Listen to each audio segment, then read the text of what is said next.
الحمد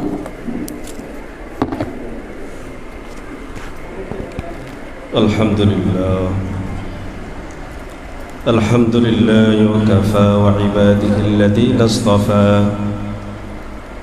أما بعد فأعوذ بالله من الشيطان الرجيم بسم الله الرحمن الرحيم সবাই আমার সাথে পড়ুন ওয়ামা আরসালনাকা ইল্লা রাহমাতাল লিল সাদাকাল্লাহুল মাওলানাল আযীম। আলহামদুলিল্লাহ, আজকের এই মহতি মাহফিল আয়োজিত সোশ্যাল ইসলামিক সংস্থার উদ্যোগে সোশ্যাল ইসলামিক সংস্থার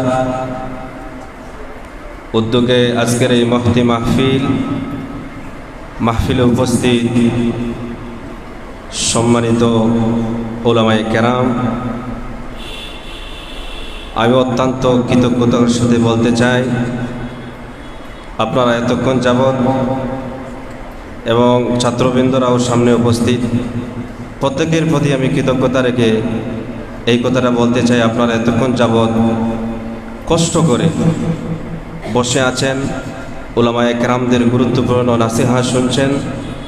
অনেক দূর থেকে, সুদূর দূর থেকে আমার রেজা ভাই এসছেন, কৃতজ্ঞতা জানাই সংস্থার পক্ষ থেকে।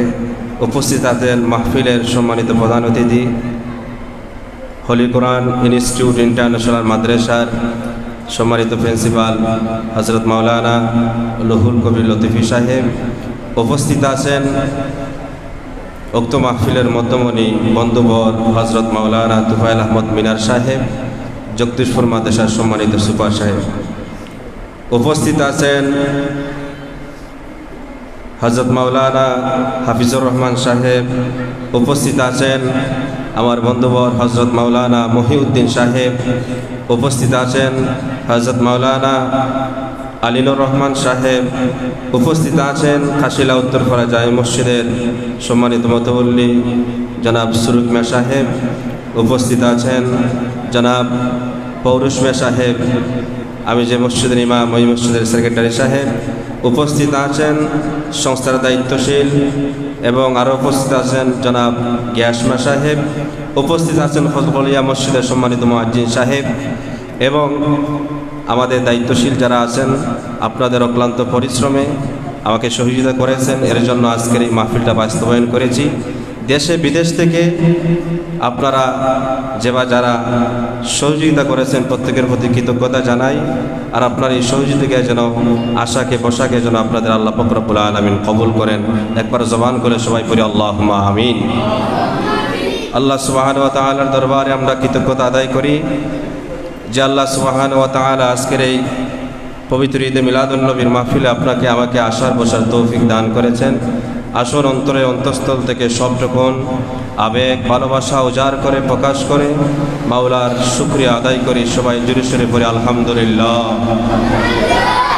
হাজারো কোটি দরুদ ও সালাম আখিরি পয়গম্বর আজ থেকে 1000 বছর পূর্বে যাকে আল্লাহ পাক রব্বুল আলামিন সর্বশেষ নবী রাসূল হিসাবে দুনিয়ার জমিনে প্রেরণ করেছিলেন, যার পরে কোনো নবী এই দুনিয়ার জমিনে আসেন নাই, বর্তমানেও নাই, ভবিষ্যতেও আসার কোনো সন্দেহ নাই। তাই হুজুর পাক সাল্লাল্লাহু আলাইহি ওয়াসাল্লামের দরবারে আমাদের পক্ষ থেকে, আমরা গুনাহগার উম্মতদের পক্ষ থেকে হাজারো কোটি দরুদ ও সালাম আল্লাহ সুবহানাহু ওয়া তাআলা যেন পৌঁছিয়ে দেন। আমি আলোচনা করব না, আপনাদেরকে কষ্ট দিব না, যেহেতু উলামায়ে কেরামরা সুন্দর বক্তব্য আলোচনা করেছেন। আমি মনে করি না এর মধ্যে আমি আর বক্তব্য কোনো কিছু পুরানো লাগবে। তারপরেও দু একটি কথা বলবো, যেহেতু একটা আয়াতে কারিমা তিলাওয়াত করেছি। আল্লাহ পাক রব্বুল আলামিন বলেন, আমি শেষ নবী রাহমাতুল লিল আলামিনকে জগৎ সমূহের জন্য রহমত হিসাবে প্রেরণ করেছি। বলি সুবহানাল্লাহ। দয়াল নবীজি রহমতের নবী শুধু মুসলমানদের জন্য রহমত নাকি গোটা মানব জাতির জন্য রহমত? কথা বলেন। গোটা মানব জাতির জন্য রহমত। আল্লাহ পাক রব্বুল আলামিন বলেন নাই ওমা আরসালনাকা ইল্লা রাহমাতাল লিল মুসলিমিন, মুসলমানদের জন্য রহমত বলেন নাই। ওমা আরসালনাকা ইল্লা রাহমাতাল লিল মুমিনিন, মুমিনদের জন্য রহমত বলেন নাই। আল্লাহ বলেন ওমা আরসালনাকা ইল্লা রাহমাতাল লিল সমস্ত আলম সমূহের জন্য আল্লাহ রাসূল সাল্লাল্লাহু আলাইহি ওয়াসাল্লাম রহমত। এর জন্য আমি আর মিলাদুন নবীর আলোচনা করব না, বর্তমান পরিস্থিতি নিয়ে দু একটি কথা বলবো। দেখবেন বর্তমান সমাজে ফিতনার কোনো শেষ নাই। আল্লাহ রাসূল সাল্লাল্লাহু আলাইহি ওয়াসাল্লামকে নিয়ে কটাক্ষ করা হয়, আল্লাহ রাসূল সাল্লাল্লাহু আলাইহি ওয়াসাল্লামকে নিয়ে ব্যঙ্গ করা হয়। যে বা যারা আল্লাহ রাসূল সাল্লাল্লাহু আলাইহি ওয়াসাল্লামকে নিয়ে ব্যঙ্গ করে, এরা মুসলমান এবং হিন্দুদের মধ্যে সংঘর্ষের বিষয় নয়, এরা হিন্দু এবং মুসলমানদের জন্য দ্বন্দ্বের বিষয় নয়, এরা হচ্ছে গোটা মানব জাতির বিষয়। কথা বলেন ঠিক কিনা? আল্লাহ রাসূল সাল্লাল্লাহু আলাইহি ওয়াসাল্লামকে ভারত হোক, বিশ্বের আনাচে কানাচে হোক, যেই জায়গায় আপনার আমার নবীকে নিয়ে যেই কুলাঙ্গার আল্লাহ রাসূল সাল্লাল্লাহু আলাইহি ওয়াসাল্লামকে নিয়ে কটূক্তি করবে, এরা বিশ্বের মুসলমান সহ কোনো মানব এটা বরদাস্ত করতে পারে। আমরা শুধু নবীকে মহব্বত করি, এটা ভুল কথা। আমরা তো মহব্বত করি যারা হিন্দু সম্প্রদায়ের মধ্যে যারা ইতিহাস পড়ে, নবীর সিরাত পড়ে, নবীর জীবনী পড়ে, নবীর মিলাদ আলোচনা করে, নিশ্চয়ই তারাও নবীকে মহব্বত করে। কথা বলেন ঠিক কিনা? যারা আমার নবীকে নিয়ে কথা বলে, তাদের জন্মের পরিচয় নাই, তাদের রাজনৈতিক কোনো পরিচয় নাই, তাদের ব্যক্তিগত কোনো পরিচয় নাই, তাদের দলীয় কোনো পরিচয় নাই, এরা মুসলিম জাতির শত্রু নয়, এটা হচ্ছে মানবতার শত্রু। কথা বলেন ঠিক কিনা? এর জন্য আল্লাহ রাসূল সাল্লাল্লাহু আলাইহি ওয়াসাল্লামকে নিয়ে যে বেঈমান, যে মুনাফিক, যে রাসূলের দুশমনরা রাসূলকে নিয়ে বাংলার জমিনে হোক, যেই জায়গায় হোক, যেখানেই নবীকে নিয়ে কটূক্তি করা হবে, যেই জবান দিয়ে রাসূলকে কটূক্তি করবে, এই জবানটা আমরা ছিঁড়ে ফেলতে হবে। কথা বলেন ঠিক কিনা?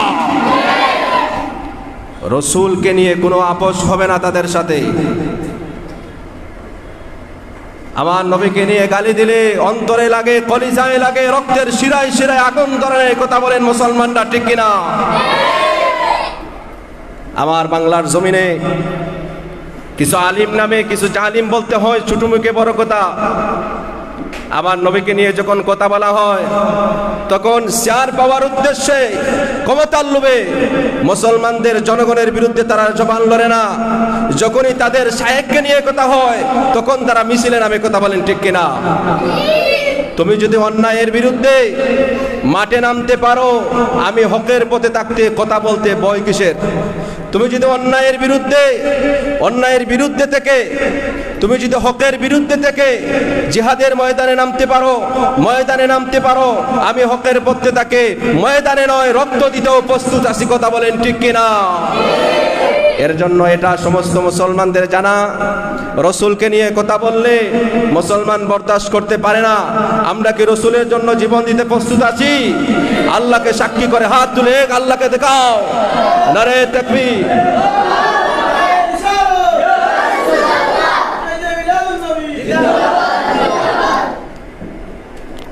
মুহতারাম হাজরিন, আমি আমার বক্তব্য লম্বা করব না। আমরা সর্বশেষ একটি কথা বলতে চাই। এই জমিনের মধ্যে মিলাদুন নবী আছে, বর্তমানে আছে, এরপরেও থাকবে, ভবিষ্যতেও থাকবে। যারা মিলাদুন নবীকে মুছে দিতে চায়, তারা এই জমিন থেকে মুছে যাবে। কথা বলেন ঠিক কিনা? মিলাদুন নবী কখনো উঠবে না, কারণ এই জমিনের মধ্যে আমাদের প্রিয় মুর্শিদ আল্লামা ফুলতুলি সাহাবী কিবলা রহমতুল্লাহ আলাইহি মিলাদের জন্য রক্ত দিয়েছেন। আল্লামা ফুলতুলি সাহাবী কিবলা রহমতুল্লাহ আলাইহি রক্ত দিয়েছেন। আমি তরিকুল ইসলাম সালিহির যদি একটা জীবন দিতে হয় দিয়ে দিব।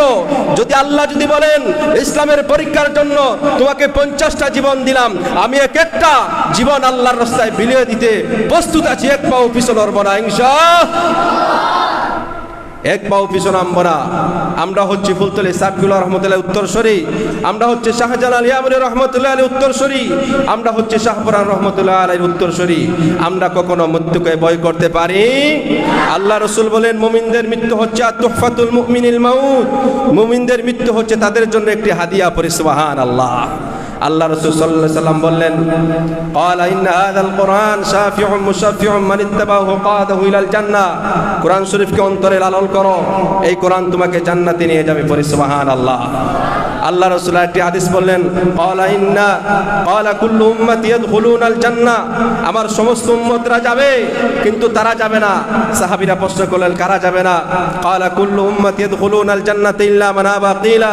আল্লাহ রাসূল সাল্লাল্লাহু আলাইহি সাল্লাম বলেন উম্মত পরিচয় দেয়, নবীর অনুসরণ করে না, নবীকে স্বীকার করে না, তারা আহলে কিতাব আহলে হাদিস দাবি করে কিন্তু নবীর অনুসরণ করতে অনেক ঘাটতি আছে। কথা বলেন ঠিক কিনা? তাহলে এই ফিতনাবাজদের কাছ থেকে আমাদেরকে বাঁচতে হবে, এসবের কাছ থেকে আমাদেরকে সরে থাকতে হবে। আল্লামা ফুলতলি সাবিকুল্লাহ রহমতুল্লাহ আলাইহি বলতেন নতুন নতুন আলিমরা আসবে, নতুন নতুন ফতোয়া আসবে, এসবের মাঝে মাথা ঢুকানো যাবে, জীবন ধ্বংস হয়ে যাবে, আখিরাত ধ্বংস হয়ে যাবে। আখিরাত আল্লাহর কাছে মুখ দেখানো যাবে না, রাসূলের শাফায়াত আমাদের নসিব হবে না। এর জন্য সব থেকে বাঁচতে হবে, আহলে সুন্নাত ওয়াল জামাতের পথে পা রেখে হাঁটতে হবে। রাজি আছেন? আল্লাহ রাসূল বলেন তারাকতু ফীকুম আমরাইন লাম তাদিল্লু মা তামাসসাকুম বিহিমা কিতাবাল্লাহি ওয়া সুন্নতি রাসূলি। আমি দুইটা জিনিস রেখে যাচ্ছি, এক হচ্ছে আল্লাহর কোরআন, দুই হচ্ছে নবীর সুন্নত। যারা এই দুইটা জিনিস আঁকড়ে ধরবে তারা কখনো পথভ্রষ্ট হবে না। ওয়া আখিরি দাওয়ানা আলহামদুলিল্লাহি রাব্বিল আলামিন।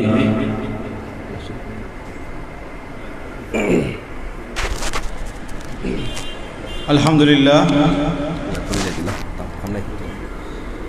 نحمده ونصلي على رسوله الكريم ولما